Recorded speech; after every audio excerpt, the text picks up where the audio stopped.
메시지 성경 빠른 통독. 오늘 말씀은 고린도전서 5장에서 7장까지입니다.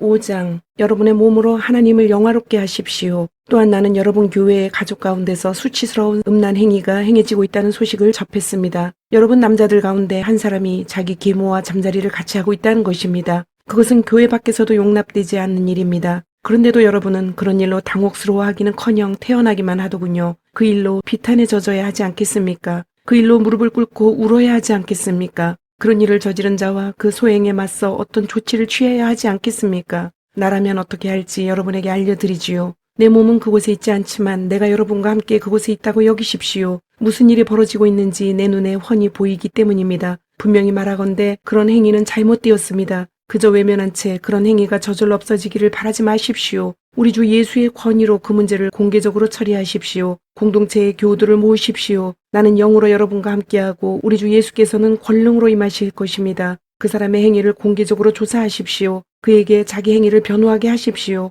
그러나 변호하지 못하거든 그를 쫓아내십시오. 물론 그렇게 하는 것은 그에게 충격적이고 여러분에게는 당혹스러운 일일 것입니다. 그러나 그를 지옥에 떨어뜨리기보다는 그가 충격을 받고 여러분이 당혹스러움을 겪는 것이 더 낫습니다. 여러분은 그가 다시 일어서서 심판날에 주님 앞에서 용서받기를 원할 것입니다. 여러분이 그런 일들을 겪으면서 보인 경망스럽고 무감각 큰 교만이 나를 괴롭게 합니다. 여러분은 작은 것으로 여기지만 그 교만은 작은 것이 아닙니다. 누룩은 작은 것이지만 빵 반죽 전체를 아주 빨리 부풀어 오르게 합니다. 그러니 그 누룩을 제거하십시오. 우리의 참된 정체성은 한결같고 순수해야지 나쁜 성분 때문에 부풀려져서는 안 됩니다. 우리의 유월절 어린 양이신 메시아께서 이미 유월절 식사를 위해 희생되셨으므로 우리는 누룩을 넣지 않은 유월절 빵이 되었습니다. 그러니 우리는 악독이라는 누룩을 넣어 부풀어 오른 빵이 아니라 누룩을 넣지 않은 납작한 빵, 곧 단순하고 참되고 꾸밈 없는 빵으로 유월절에 참여해야 합니다. 나는 전에 보낸 편지에서 음란하고 문란한 사람들과 어울리지 말라고 했습니다. 내 말은 그 같은 짓을 하는 교회 밖의 사람들, 곧 육체노동을 하거나 사무직에 종사하면서 사기를 치는 사람이나 영적인 사기꾼들과 전혀 상종하지 말라는 뜻이 아니었습니다. 그렇게 하려면 아예 이 세상을 떠나야 할 테니까요. 그러나 내가 지금 말하는 것은 그리스도인을 자처하는 어떤 친구가 불륜을 저지르거나 사기를 치거나 하나님께 건방지게 굴거나 친구들에게 무리하게 굴거나 술 취하거나 탐욕스럽거나 이기적인데도 여러분이 아무 일 없는 것처럼 행동해서는 안 된다는 것입니다. 여러분은 그런 사람과 어울려서도 안 되고 그런 행위를 용납해서도 안 됩니다.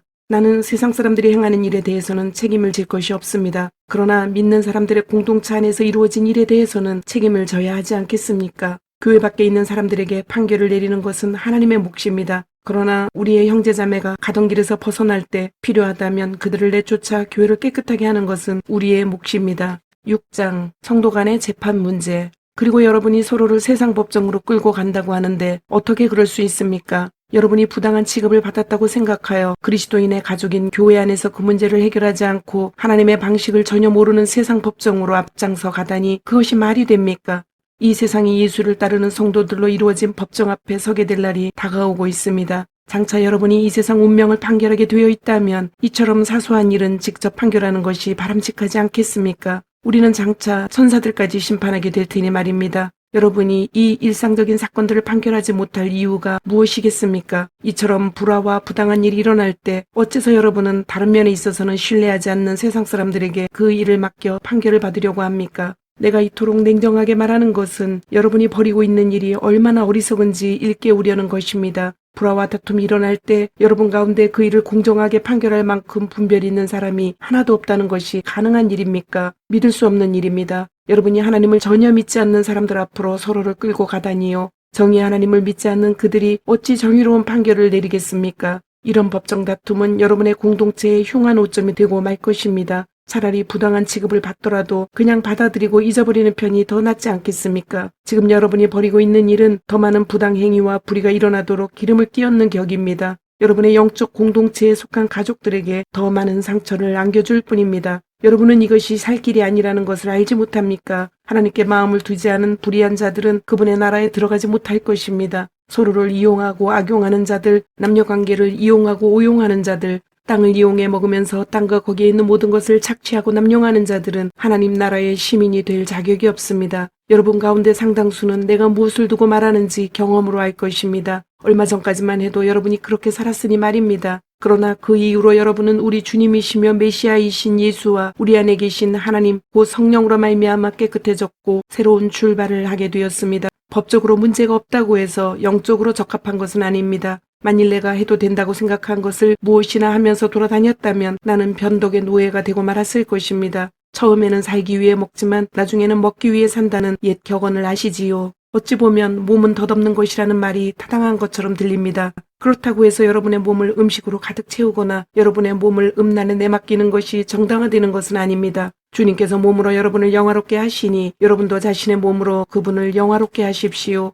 하나님께서는 주님의 몸을 무덤에서 일으켜 영화롭게 하셨습니다. 그분은 똑같은 부활의 능력으로 여러분의 몸을 대하실 것입니다. 그때까지 여러분의 몸이 주님의 몸과 똑같이 존귀하게 지어졌음을 기억하십시오. 여러분은 주님의 몸을 매음굴로 끌고 갈 작정입니까? 나는 여러분이 그러지 않기를 바랍니다. 성관계에는 살갗과 살갗의 접촉 그 이상의 것이 있습니다. 성관계는 육체적 사실만큼이나 영적인 비밀이 있습니다. 이는 성경에 두 사람이 한 몸이 될 것이다 라고 기록된 것과 같습니다. 영적으로 주님과 하나가 되려거든 헌신과 친밀함이 없는 성관계, 우리를 전보다 더 외롭게 하는 성관계, 결코 한 몸이 될 수 없는 성관계를 추구하지 마십시오. 성적인 죄는 다른 모든 죄와는 의미가 다릅니다. 성적인 죄는 우리 몸의 거룩함을 더럽히는 죄입니다. 우리 몸은 하나님께서 주시고 하나님께서 의도하신 사랑을 위해 다른 사람과 한 몸이 되도록 지어졌습니다. 여러분은 여러분의 몸이 성령께서 거하시는 거룩한 곳임을 알지 못합니까? 여러분은 하나님께서 엄청난 대가를 치르고 사신 여러분의 몸을 함부로 굴리면서 제멋대로 살아서는 안 된다는 것을 모릅니까?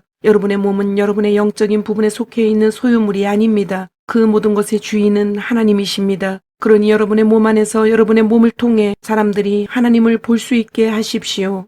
7장 결혼과 독신에 관한 지침. 이제 나는 여러분이 내게 편지하면서 던진 질문에 답하려고 합니다. 첫째, 성관계를 갖는 것이 바람직한 일일까요? 물론입니다. 그러나 결혼이라는 확실한 관계 안에서만 그렇습니다. 남자가 아내를 얻고 여자가 남편을 얻는 것은 좋은 일입니다. 성적인 욕구가 강하다고 하지만 부부관계는 그 욕구를 다스릴 뿐 아니라 성적 무질서의 생활 속에서 균형 잡히고 만족스러운 성생활을 지켜줄 만큼 강합니다. 부부의 잠자리는 서로를 위한 자리가 되어야 합니다. 남편은 아내를 만족시키기 위해 힘쓰고 아내도 남편을 만족시키기 위해 힘써야 합니다. 부부관계는 자신의 권리를 주장하는 자리가 아닙니다. 부부관계는 침대 안에서든 침대 밖에서든 상대방을 섬기겠다는 결단입니다. 성관계의 절제는 부부가 기도나 금식에 전념하기 위해 서로가 동의하는 한에서만 일정 기간 허용될 수 있습니다. 그 기간에만 그렇게 해야 합니다. 정한 기간이 끝난 다음에는 다시 함께 하십시오. 여러분이 부부관계에 대한 기대를 접는 순간 사탄이 교묘하게 유혹하기 때문입니다. 나는 그 같은 절제의 기간을 가지라고 명하는 것이 아닙니다. 다만 여러분이 그런 기간을 갖고자 할 때 필요한 최선의 조언을 제시하는 것뿐입니다. 가끔씩 나는 모든 사람이 나처럼 독신이기를 바랍니다. 그것이 여러 생활 방식 중에서 보다 단순한 생활 방식이기 때문입니다. 그러나 결혼 생활과 마찬가지로 독신 생활도 모든 사람에게 맞는 것은 아닙니다. 하나님께서는 어떤 사람에게는 독신 생활을 선물로 주시고 어떤 사람에게는 결혼 생활을 선물로 주십니다. 하지만 결혼하지 않은 사람들과 가부들에게 말합니다. 내가 그랬던 것처럼 홀로 지내는 것이 가장 좋을 것입니다. 그러나 욕구와 감정을 다스리지 못하겠거든 어서 결혼하는 것이 좋습니다. 결혼 생활이 수고롭기는 해도 홀로 살면서 정욕에 시달리는 것보다는 낫습니다. 이미 결혼한 사람들은 결혼 생활을 유지하십시오. 이것은 나의 명령이 아니라 주님의 명령입니다. 남편과 헤어진 여자는 홀로 지내든가 아니면 돌아가서 남편과 화해하는 것이 좋습니다. 남편도 아내를 버릴 권리는 없습니다. 여러분 중에는 믿지 않는 사람, 그리스도인이 아닌 사람과 결혼한 이들이 있는데 주님은 그들에게 이렇다 할 명령을 주지 않으셨습니다. 그러니 이렇게 하십시오. 믿는 남자에게 믿지 않는 아내가 있고 그 아내가 남편과 같이 살기를 원한다면 그녀와 함께 사십시오. 믿는 여자에게 믿지 않는 남편이 있고 그 남편이 아내와 같이 살기를 원한다면 그와 함께 사십시오. 믿지 않는 남편은 자기 아내의 거룩함을 어느 정도 나누어 갖게 되며 믿지 않는 아내도 자기 남편의 거룩함에 어느 정도 영향을 받게 마련입니다. 그렇지 않으면 그들의 자녀는 버림받은 상태가 되고 말 것입니다. 그 자녀들도 하나님의 영적인 목적에 포함되어 있습니다. 그러나 믿지 않는 배우자가 떠나가려고 하면 떠나가게 내버려 두는 것이 좋습니다. 필사적으로 붙잡을 필요가 없습니다. 하나님께서 우리를 부르신 것은 할 수 있는 한 평화롭게 살고 최선을 다해 살게 하려는 것입니다. 아내 여러분, 여러분이 이같이 함으로써 남편을 여러분과 하나님께로 돌아오게 하는지도 모릅니다. 남편 여러분, 여러분이 이렇게 함으로써 아내를 여러분과 하나님께로 돌아오게 하는지도 모릅니다. 그러니 여러분은 어딘가 다른 곳에 있기를 바라거나 누군가 다른 사람과 살았으면 하고 바라서는 안 됩니다. 여러분이 지금 있는 곳이야말로 하나님께서 여러분을 위해 마련해 주신 삶의 자리입니다. 바로 거기에서 살고 순종하고 사랑하고 믿으십시오. 여러분 삶의 가치를 결정하는 것은 하나님이시지 결혼 여부가 아닙니다. 내가 다른 사람들보다 여러분에게 더 엄하다고 생각지 마십시오. 나는 모든 교회에 똑같이 조언하고 있습니다. 하나님께 부르심을 받을 때 여러분이 유대인이었습니까? 그렇다면 유대인이라는 증거를 없애려고 하지 마십시오. 하나님의 부르심을 받을 때 여러분이 이방인이었습니까? 그렇다면 유대인이 되려고 하지 마십시오. 유대인인지 여부가 중요한 것이 아닙니다. 정말 중요한 것은 하나님의 부르심에 순종하고 그분의 계명을 지키는 것입니다. 하나님께서 여러분의 이름을 부르실 때 여러분이 있던 바로 그 자리에 머무십시오. 여러분이 종이었습니까? 종이신 분이 순종이나 믿음의 걸림돌이 되는 것은 아닙니다. 내 말은 여러분이 옴짝달싹 못하게 매여 있으니 벗어날 수 없다는 뜻이 아닙니다. 자유인이 될 기회를 얻게 되거든 속히 그 기회를 붙잡으십시오. 나는 여러분이 새로운 주인을 모시면 여러분이 꿈에도 생각지 못했던 놀라운 자유를 경험하게 될 것이라고 말씀드리는 것입니다. 다른 한편으로 그리스도께서 여러분을 부르실 때 여러분이 자유인이었다면 여러분은 꿈에도 생각지 못했던 하나님께 종이 되는 기쁜 경험을 하게 될 것입니다. 종이든 자유이든 간에 한때 여러분 모두는 죄악된 사회에 볼모로 잡혀 있었습니다. 그때 하나님께서 여러분의 몸값으로 어마어마한 금액을 치르셨습니다. 그러니 여러분은 다른 사람이 시키는 대로 행하던 옛 습관으로 돌아가지 마십시오. 친구 여러분, 여러분이 부름받았던 그 자리에 머무르십시오. 하나님께서 그 자리에 함께 계십니다. 고상한 자세를 견제하고 하나님 곁에 머무르십시오. 주님께서 처녀들과 관련해서는 이렇다 할 지침을 주지 않으셨습니다. 그러나 주님의 크신 자비를 경험하고 줄곧 그분께 충성한 사람으로서 드리는 나의 조언을 여러분은 신뢰할 수 있을 것입니다. 지금 사방에서 우리에게 가해져 오는 압박이 있으니 나는 여러분이 현재 상태로 살아가는 것이 가장 좋겠다고 생각합니다. 결혼했습니까? 그렇다면 결혼한 상태로 살아가십시오. 미혼입니까? 그렇다면 미혼인 상태로 살아가십시오. 그러나 여러분이 처녀이든 아니든 결혼하는 것이 죄는 아닙니다. 내가 말씀드리려는 것은 이미 우리를 압박하는 일이 많은 이 시대에 여러분이 결혼하면 더 많은 스트레스를 받게 되리라는 것입니다. 가능하다면 나는 여러분을 붙잡고 말리고 싶습니다. 친구 여러분, 나는 시간이 아주 중요하다는 점을 말씀드리고 싶습니다. 낭비할 시간이 없으니 여러분의 삶을 쓸데없이 복잡하게 만들지 마십시오. 결혼 생활이든 슬픈 일이나 기쁜 일을 만나거든 무슨 일을 하든지 단순하게 사십시오. 쇼핑 같은 평범한 일을 할 때에도 그렇게 하십시오. 세상이 여러분에게 억지로 떠맡기는 일은 가급적 삼가십시오. 여러분도 보다시피 이 세상은 소멸해 가고 있습니다. 나는 여러분이 할 수 있는 한 복잡한 일에서 벗어나 살기를 바랍니다. 미혼이면 여러분은 주님을 기쁘시게 해드리는 일에 마음껏 집중할 수 있습니다. 결혼한 사람은 자잘한 집안일과 배우자를 기쁘게 하는 데 매이게 되고 신경 써야 할 수많은 요구에 매이게 됩니다. 미혼인 사람은 결혼한 사람이 서로를 돌보고 부양하기 위해 기울이는 시간과 에너지를 하나님의 온전하고 거룩한 도구가 되는데 쏟을 수 있습니다. 나는 여러분에게 도움을 주어 그 일을 가급적 용이하게 하려는 것이지 더 어렵게 하려는 것이 아닙니다. 내가 바라는 것은 여러분이 주님과 많은 시간을 보내면서 크게 주의를 빼앗기지 않는 생활 방식을 발전시켜 나가는 것입니다.